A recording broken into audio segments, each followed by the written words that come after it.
देखी गांव में जहाँ तहाँ शिव चर्चा होता, जेने तेने गांव में मंदिर में घरे घरे होता शिव चर्चा।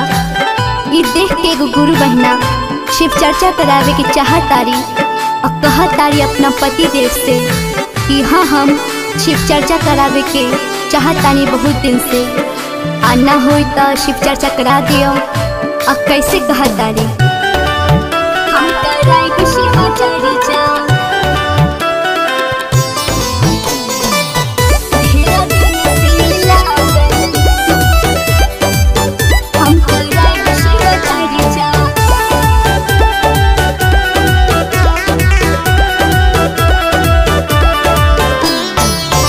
ढेरा दिन से लागल मन में ललसा, हम कराइब शिव चर्चा, हम कराइब शिव चर्चा।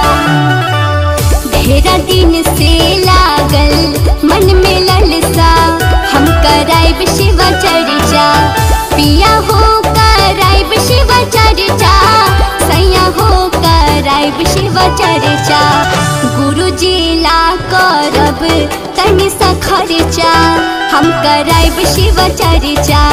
ढेर दिन से लागल मन में ललसा, हम कराइब शिव चर्चा।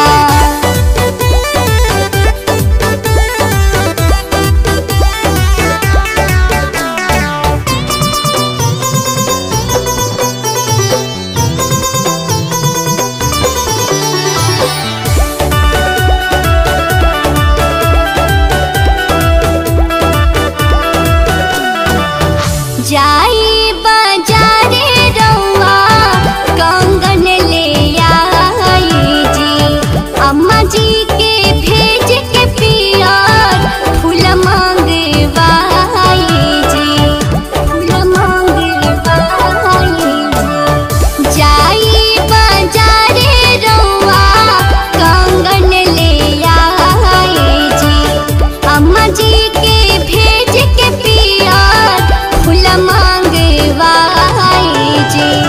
लाई दी सामान सब लिखल का, हम कराइब शिव चर्चा। ढेर दिन से लागल मन में ललसा, हम कराइब शिव चर्चा।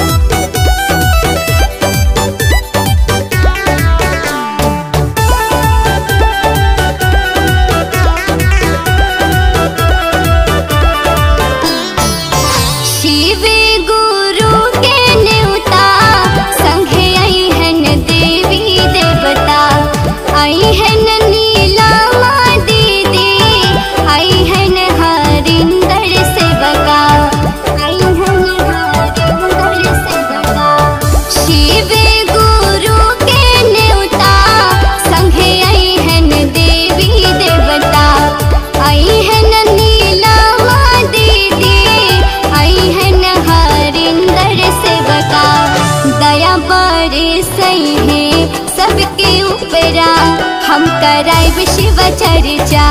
ढेरा दिन से लागल मन में ललसा, हम कराइब शिव चर्चा।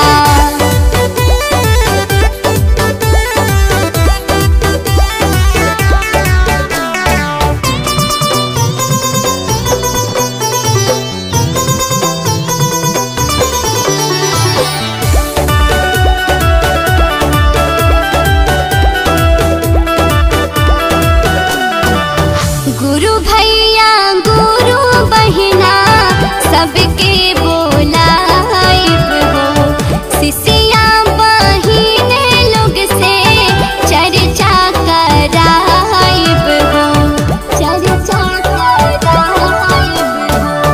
गुरु भैया गुरु बहिना सबके बोलाइब हो, शिष्या बहिने लोग से चर्चा कराइब हो।